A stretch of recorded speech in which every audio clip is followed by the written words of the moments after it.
बिस्मिल्लाहिर्रहमानिर्रहीम, अस्सलाम वालेकुम। क्या हाल है आप सबके? उम्मीद है सब खैरियत से होंगे, खूब मज़े में होंगे और इन्जॉय कर रहे होंगे। और जनाब इतने बड़े सारे बर्फ़ के ढेर में हुसैन को खेलने का इतना दिल कर रहा था, मैंने कहा नहीं, ख़बरदार जो इसमें घुसे, इसमें हर तरह का कचरा, मिट्टी, आई डोंट नो क्या कुछ होगा।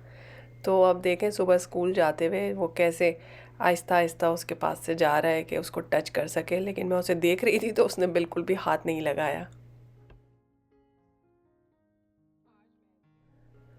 वैसे तो मुझे इधर आए हुए काफ़ी अरसा हो गया है और 3 दिन का एक्सट्रीम वेदर था जो कि नॉर्मल है, लेकिन फ़र्स्ट टाइम मैंने अपने पिछले 10 सालों में ये देखा है कि हवा के साथ जो है वो बर्फ़ उड़ रही है। उन 3 दिनों ने जो है वो अगले 10 दिन को बहुत ज़्यादा इम्पैक्ट किया। यकीन माने हर जगह पे ढेर लग गया है बर्फ़ का, और हवा के साथ बर्फ़ उड़ उड़ के आपके मुंह पे आ रही है। यानी कि कॉन्स्टेंटली आपको कहीं ना कहीं स्नोफॉल होती हुई नज़र आ ही रही है। तो ये बहुत ही हैरानकुन बात थी। हम लोग अपने फ्रेंड्स के साथ यही डिस्कस कर रहे थे कि कभी ऐसा नहीं हुआ कि इतनी बर्फ़ देखी हो। अगर आप भी गौर करें तो आपको वीडियो में भी नज़र आएगा कि मुस्तकिल बर्फ़ के पार्टिकल्स जो हैं वो इधर से उधर उड़ रहे हैं।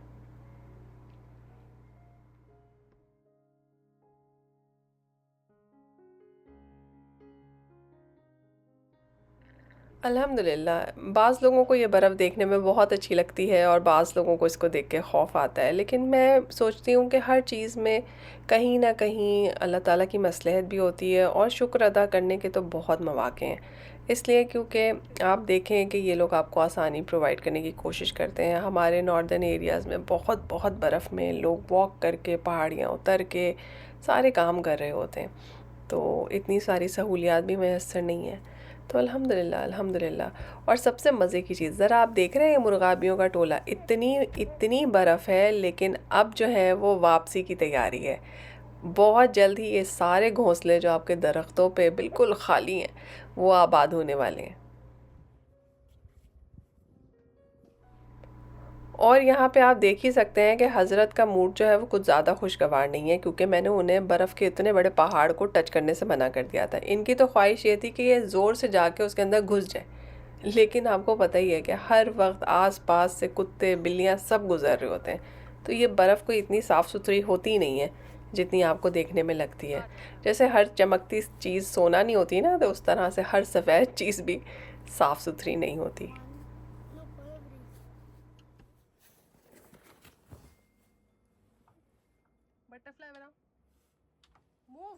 यहाँ पर मैंने इन्हें पहले तो काफ़ी कन्विंस किया कि वापस आ जाओ घर के अंदर, पर वो राज़ी नहीं हुए। फिर मैंने कहा अच्छा चलो 10 मिनट है, तुम खेल लो, यहाँ पे भी बहुत बर्फ़ है घर के सामने, जो करना है कर लो बस। हुआ कुछ नहीं, हमारे घर के सामने का रास्ता इसने पूरा का पूरा दोबारा बर्फ़ से कवर कर दिया। लेकिन यही तो फ़न है, इस बर्फ़ ने अब कुछ दिनों में जो है वो पिघल जाना है, तो फिर अगले साल ही आएगी। तो जो मौका हाथ में है उसको हाथ से जाने नहीं देना चाहिए। क्या ख्याल है?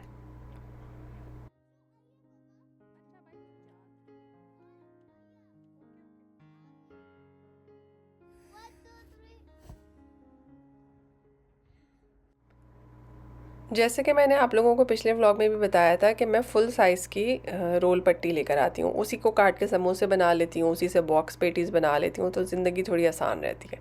तो एक ही साइज़ हो तो वो ज़ाहिर है फुल साइज़ है, बहुत बड़ी है, मैंने उसको 4 हिस्सों में तकसीम कर दिया। और जो स्पिनच और चीज़ की फिलिंग हमने लास्ट व्लॉग में बनाई थी और उसके साथ कुछ मज़ीद किया नहीं था, तो अब टाइम है कि उसको इस्तेमाल किया जाए। वैसे आप चाहें तो सिर्फ़ और सिर्फ चीज़ और स्पिनच इसको भी यूज़ कर सकते हैं, लेकिन मैंने वाइट सॉस वाली जो फिलिंग थोड़ी सी बच गई थी उसे भी इसमें शामिल कर दिया। तो करना कुछ नहीं है, आपने उन स्क्वायर को इस तरह से रखना है डायगनली और एक ट्रायंगल बना लेना है। अच्छा, ये ट्रायंगल बन के आपने इसको सील कर दिया। अंडे की सफ़ेदी भी यूज़ हो सकती है, स्लरी भी यूज़ हो सकती है। अब इसको मिडिल में से प्रेस करें और इस तरह से जो है वो दबा के आपने इसको दोबारा से चिपका देना है। कभी कभी यहाँ पे आपको स्लरी लगाने की ज़रूरत पड़ सकती है, लेकिन ऑलरेडी अंदर स्लरी होती है तो उससे बहुत अच्छे तरीके से ये स्टिक हो जाता है। एक छोटी सी बोर्ड बन सकती है, ठीक है। और अगर आप इसको फ्लैट करके बनाएंगे, यानी कि इसके कॉर्नर्स ऊंचे नहीं करेंगे, तो ये एक छोटा सा फूल भी लग सकता है। तो अब आपकी मर्ज़ी है, पता नहीं ये फूल लग रहा है, मुझे तो इस वक्त देखते हुए ये एक आँख लग रही है तो आप जो भी बनाना चाहें तो इसको बहुत आराम से बना सकते हैं। बड़ी मज़े की ज़बरदस्त किस्म की जो है वो ये शेप होती है, आपके रेगुलर रोल और समोसों से डिफरेंट। और दूसरी बात ये कि ये साइज़ में थोड़ी सी छोटी होती है, तो आप काफ़ी सारे बना के रख सकते हैं और बड़े कन्वीनियंट हैं ये, जो आपको देखने में अंदाज़ा हो ही रहा होगा। इनको आप बेक भी कर सकते हैं, फ्राई भी कर सकते हैं और फ्राई भी कर सकते हैं, डीप फ्राइड। ठीक है, तो बस जी इनको अब हम फ्रीज़ करेंगे, उसके बाद इन्हें हम एयर टाइट बॉक्स में स्टोर कर लेंगे। यहाँ पे बन रहा है गोश्त और उसके साथ मैंने भिंडी और प्याज को अलग फ्राइंग पैन में सौटे करके रख लिया है, तो उससे हम बना लेंगे भिंडी गोश्त। और उसके अलावा मैंने बनाया था हलवा। ये क्लिप दिखाने का मकसद ये है कि ज़िंदगी में सिर्फ रमज़ान की प्रिपरेशन ही नहीं चल रही, नॉर्मल घर के कामकाज भी चलते रहते हैं। ये ऐसा ही है कि जब आप खुश हों या आप बहुत दुखी हों, तब भी आपको सुकून से आराम से बैठने का मौका नहीं मिलता। जो ज़रूरियात ज़िंदगी हैं उनके लिए आपको तगो-दो भाग दौड़ करते ही रहनी पड़ती है। तो जनाब खैर ये तो ऐसे ही बीच में बात से बात निकल आई और यहाँ पे हमारा पार्सल आ गया था शीन से। अच्छा, बहुत दिनों में डिलीवरीज़ आ रही हैं आजकल, मेरा ख़्याल है मौसम की वजह से।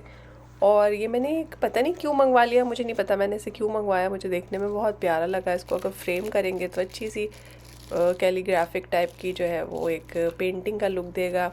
और ये हमारा मोल्ड बाद में आया। मैं सारी की सारी रमज़ान प्रेप कर चुकी हूँ। अब सोचूंगी इससे अगर कुछ बना सकी। उसके अलावा ये सारे डेकोरेशंस हैं जो सिर्फ़ और सिर्फ वॉल हैंग करने के लिए हैं। और दूसरा ये बड़े मज़े की चीज़ है, ये आप सिंक में ना चिपका सकते हैं। 3M का टेप लगा हुआ है इसके पीछे, बड़ा स्ट्रॉन्ग होता है, तो इसको चिपका देंगे तो इसके ऊपर आप अपना स्पंज रख सकते हैं, या जो वो आयरन की वूल होती है जिससे आप घिसते हैं अपने देगचों को, वो भी लटका सकते हैं। तो वो मुझे अच्छा लगा, मैं जब इसे यूज़ करूँगी तो मैं आपको दिखाऊंगी। अच्छा, इसके बारे में मेरी बेटी पूछ रही थी कि अम्मा इसका क्या मकसद है, आपने क्यों मंगवाया? तो मैंने कहा बस जो चीज़ मुझे देखने में अच्छी लगी और मुझे लगा कि थोड़ी सी क्रिएटिविटी के साथ ये प्यारी लग सकती है, तो हमने वो मंगवा ली। अब देखें इनके साथ जो जो कुछ होगा वो ज़ाहिर है आपको भी दिखाती रहूँगी। मगर आप ये देखें, ये वाले जो एक तरह से पिक्चर्स ही हैं, ये इतने वाइब्रेंट कलर हैं, इतनी खूबसूरत हैं ये दो। इनको दो प्यारे से फ्रेम में आपने लगाया हुआ हो तो बहुत प्यारा लुक देंगी, है ना? पूरी की पूरी दीवार का या कमरे का लुक ही चेंज हो जाएगा। ये मुझे बड़ी पसंद आई। और मैं अक्सर जो है वो सेंटीमीटर्स को इंचेस समझ लेती हूँ, और मैंने अपनी तरफ से सेंटीमीटर्स ही देख लिए शायद। और ट्यूबलाइट मंगाई मैंने, बड़ी बड़ी सी थी लेकिन वो आ गई मुन्नी मुन्नी सी। लेकिन कोई बात नहीं है, हम उन्हें यूज़ कर लेंगे और क्लोज़ेट वगैरह में उनका बड़ा अच्छा इस्तेमाल हो जाता है। और ये चाय कहवा के लिए जो है वो छोटे छोटे से टैग्स हैं, ये आप अपनी फ्लास्क के ऊपर, अपनी केटल के ऊपर लगाएं तो बड़े प्यारे लगते हैं। तो रमज़ान में इंशाल्लाह ताला इनका भी इस्तेमाल करेंगे। और ऑब्वियसली आप तो मेरे साथ साथ रहेंगे ही। तो जनाब वो सारे पैकेट तो मैं उस वक्त खोलूँगी जब मुझे रमज़ान के लिए अपनी वॉल वगैरह डेकोरेट करनी होगी, जो कि इंशाल्लाह जल्दी करेंगे। लेकिन ये मैं बड़ी एक्साइटेड थी दो चीज़ों के लिए, ये मैंने फ़ौरन खोल ली और मैंने कहा ये तो मैंने आपके साथ ज़रूर शेयर करनी है तो ये एक्रेलिक की, मगर बहुत खूबसूरत है माशाल्लाह। ये मैं समझती हूँ कि सबसे ज़्यादा प्यारी चीज़ है जिसका मुझे बहुत दिनों से इंतज़ार था। मैंने अपनी बेटी से कहा था कि मुझे ये एक और मंगा दो, तो वो कही थी अम्मा आपको क्या ऑब्सेशन है, कोई ख़ास अच्छी मज़े की चीज़ नहीं होगी। लेकिन अब आप लोगों ने देख के मुझे बताना है कि ये मज़े की चीज़ है या नहीं। छोटी सी कैंडल की फायर से, यानी कि उसमें से जो भी कोई धुआं उठ रहा है उससे ये घूम रही है, कोई इलेक्ट्रिकल चीज़ नहीं है ये। इमेजिन करें, अल्लाह की शान है ना, कितना क्रिएटिव है इंसान का दिमाग। अच्छा, ये बर्फ़ के ढेर जिस तरह से आपकी ज़िंदगी के काम नहीं रोकते ना, उसी तरह से आपकी ज़िंदगी की तफरी को भी इन्हें नहीं रोकना चाहिए। हमारे एक फ्रेंड है, उन्होंने कहा कि आ जाओ चलो चाय पे सब इकट्ठे होते हैं। अच्छा, इतनी सर्दी, इतनी बर्फ़बारी, तो सब के सब जो है ना वो थोड़े परेशान हो रहे थे। जो लोग दूर से आते हैं, दूसरे शहरों से आते हैं, ऑब्वियसली सड़कें साफ़ नहीं होती, तो बड़ी मुश्किल से टेम्प्ट करके, खैर ये तो स्नो स्टॉर्म का फर्स्ट डे था, तो उस दिन सिर्फ 10 सेंटीमीटर ही बर्फ़बारी होनी थी। तो सब ने हौसला किया कि अल्लाह का नाम लेके चल पड़ते, इंशाल्लाह ताला सूरत हाल इतनी ख़राब होगी नहीं, जो कि नहीं थी उस दिन। मगर अगले 2 दिनों में तो मैं कहती हूँ बस क्या से क्या हो गया माजरा। लेकिन बहरहाल आज आप देख ही सकते हैं कि पहला दिन भी क्या सिचुएशन है।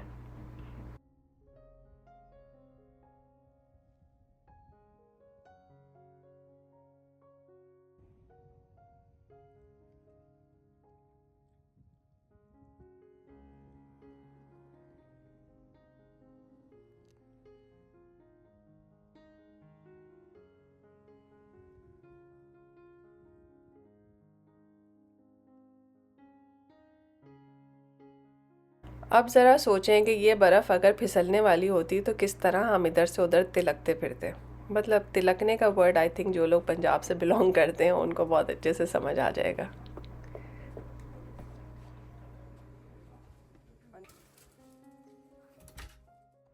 जिन्होंने दूर से आना था वो हमसे पहले पहुंचे हुए थे। मेरा ख्याल है स्ट्रेस ही बहुत था कि भाई खैरियत से पहुंच जाएं।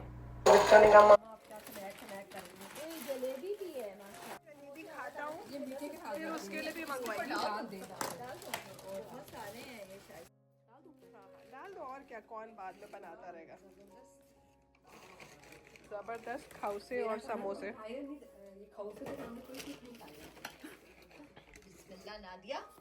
सही से काम करे नादिया बहू। मैं लेके गई थी समोसे और जलेबी और हमारी एक फ्रेंड लेकर आई थी खाउसे। और खाउसे आप लोगों को पता ही होगा कि कितने यमी होते हैं। हमारे घर में कोई भी बहुत शौकीन नहीं है, ये मोस्टली यंग बच्चियों के खाने की चीज़ है ना, तो इसलिए मुझे बहुत पसंद मेरा ख्याल है ख़वातीन जिस तरह से गोलगप्पे शौक़ से खाती हैं ना, उसी तरह से खाउसे भी शौक़ से खाती हैं। तो अल्हम्दुलिल्लाह माशाल्लाह बहुत खूबसूरत और बहुत ही मज़ेदार किस्म की ये डिश है। इंशाल्लाह ताला मैं तो सोच रही हूँ अब कभी अपने घर में भी ट्राई करूँ। और हमने अपनी शॉप पे कहा था कि हमने गर्मा गर्म समोसे लेके जाने हैं, तो आप यकीन करें हमने 6 बजे पिक करने थे, उन्होंने हमें पौने छः पे 5:50 पे जो है उन्होंने हमें गर्मा गर्म समोसे फ्राई करके दिए। आप बताएं कभी कनाडा में भी ऐसा हो सकता था कि कोई गर्मा गर्म समोसे निकाल के आपके हाथ में रखे? तो क्यों ना हम हर बात पे अल्हम्दुलिल्लाह कहें। और यहाँ पे भी देखें हमारी मेज़बान की माशाल्लाह, अब क्या कहना चाहिए, अल्लाह मियाँ उनके रिस्क में खैर दे, बरकत दे, आसानी दे उनको हर मामले में। और उनके बच्चों के लिए जो है वो ज़िंदगी और आखिरत जो है वो आसान फरमाए।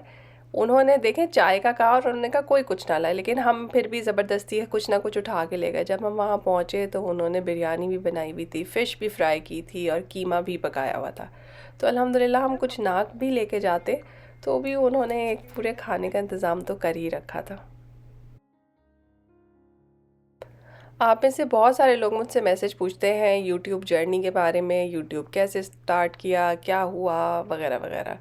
ऑनेस्टली इन सब सवालों के जवाब मैं अक्सर नहीं देती, क्योंकि मुझे अभी तक समझ ही नहीं आता कि क्या स्टार्ट हुआ और क्या चल रहा है। आप लोगों का प्यार है, अल्लाह का बहुत बहुत शुक्र है कि आप लोगों का साथ है, मज़े मज़े की बातें होती हैं। सारे सिंगार हो गए इस चाट के। तो यहाँ मैं ये ऐड कर लूँ कि मैं कोविड वाली व्लॉगर नहीं हूँ। मैंने कोविड से बहुत पहले ये काम स्टार्ट कर दिया था और मैं छोटी छोटी सी रेसिपीज़ बना के डाला करती थी। तो जो चीज़ हंसी मजाक से स्टार्ट हुई, एक दफ़ा मेरे बेटे ने कहा कि अम्मा आप इतना अच्छा चिकन रोस्ट करती हैं, इसकी वीडियो यूट्यूब पर डालें। और बस वहीं से चैनल स्टार्ट हो गया, वहीं से रेसिपीज़ डलनी स्टार्ट हो गई। महीने में 1 डालती थी, 2 डालती थी, बहुत स्लो। फिर मैंने नोटिस किया कि अरे यार मैं तो बड़ी आंटियों की तरह बोलती हूँ, इसमें 1 कप दूध डाल दीजिए, इसमें ऐसे डाल दीजिए, तो मैं तो हूँ ही नहीं इतनी टिपिकल। तो फिर ग्रेजुअली मैं व्लॉगिंग की तरफ आ गई और जो मैं जिस तरह से करती हूँ बिल्कुल वैसे ही आपके साथ शेयर कर देती हूँ। तो अगर आपको इससे कुछ सीखने का मौका मिलता है तो बहुत अच्छी बात है, ये मेरी हैप्पी प्लेस है। और कोई बेसिक मोटिव के साथ मैंने इसे स्टार्ट नहीं किया था। तो आप सबके लिए भी मेरी यही गुजारिश है कि इसको लेके स्ट्रेस मत करें, टेंशन मत लें, अपना काम प्यार मोहब्बत से करते रहें। इंशाल्लाह ताला अल्लाह ताला उसमें आप सबके लिए बरकत ज़रूर डालेंगे। तो अल्हम्दुलिल्लाह वैरायटी ऑफ फूड था और मज़ेदार किस्म का मीठा जो कि आपको दिख ही रहा है, ज़बरदस्त किस्म का। और जब एंड में चाय आ जाती है तो उसका मतलब ये होता है कि बस महफ़िल के तमाम होने का ऑलमोस्ट टाइम हो गया है। वैसे हमने चाय पीने के भी 1 घंटे बाद, अच्छा हम सब एक दूसरे की छोटी बड़ी बहनें ही हैं, जिसके घर में पार्टी हो वो एक थैला बना के ज़रूर देता है। तो अल्हम्दुलिल्लाह अल्लाह मियाँ सबके रिस्क में बरकत दे। और कोई फैंसी सैंडल जूते आपके काम नहीं आते, चाहे जितना मर्ज़ी अच्छा सूट पहना हो, इतनी बर्फ़ में आपने नीचे मोटे मोटे बूट ही पहनने हैं। शाइस्ता बहुत बहुत शुक्रिया। थैंक यू शाइस्ता भाभी, अल्लाह हाफ़िज़।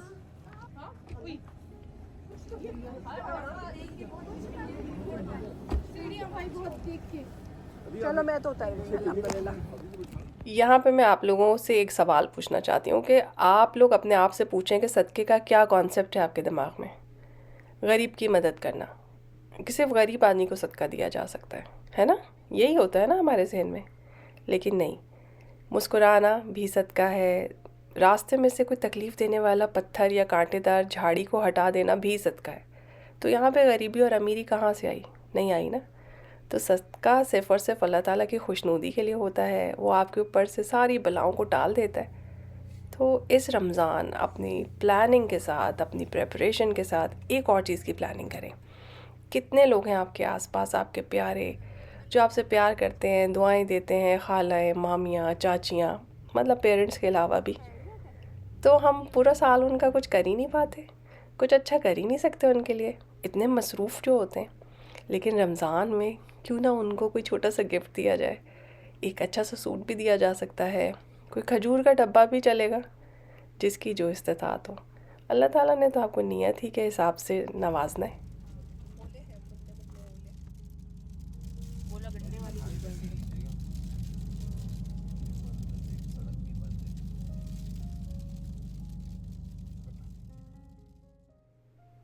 तो जी आज ही ऐसे प्यारे लोगों की लिस्ट बना लीजिए। और हाँ, एक और काम भी हो सकता है, ईदी के लिफाफे में ज़रा ज़्यादा भी पैसे डाले जा सकते हैं, स्पेशली उन लोगों के लिए जिनका आपको पता है कि उन्हें ज़रूरत है। खुश रहिए, आबाद रहिए, फिर मिलेंगे एक नए मज़ेदार से व्लॉग में। दुआओं में याद रखिएगा। तब तक के लिए अल्लाह हाफ़िज़।